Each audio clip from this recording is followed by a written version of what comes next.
نبی پاک علیہ السلام نے جس دنیا کو ہم بہت بڑی دنیا سمجھتے ہیں، حضور نے اس کی مثال کیا دی؟ صحیح مسلم کی حدیث ہے، دیکھیں کتنا کھول کر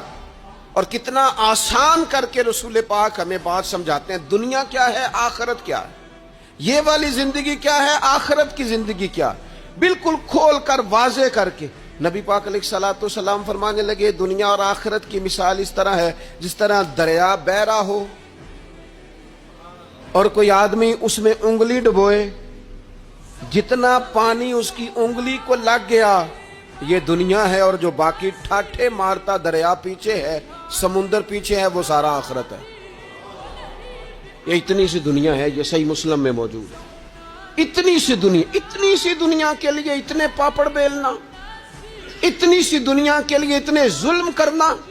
اتنی سی دنیا کے لیے اتنے حق ضائع کرنا، اتنی سی دنیا کے لیے اتنے لوگوں کے دل توڑنا، اتنے حقوق پہ ڈھاکہ ڈالنا، اتنا جبر کرنا، لوگوں کا مال کھانا، لوگوں کو تکلیف دینا، عزتیں اچھالنا، اتنی سی دنیا کے لیے حضور فرمانے لگے اتنی سی ہے یہ دنیا، جتنا انگلی کو پانی لگ گیا ہے وہ جنت، جو نری جنت نہیں، خدا کا فضل ہے، جو اللہ کی عطا ہے اپنے بندوں کے لیے۔ میرے کریم فرمانے لگے اس جنت میں وہ نعمتیں ہیں نہ کسی آنکھ نے دیکھی، نہ کسی کان نے سنی، نہ تمہارے دل پر کبھی خیال ہی گزرا ہوگا کہ ہمارا رب ہمیں یہ عطا فرمانے والا ہے۔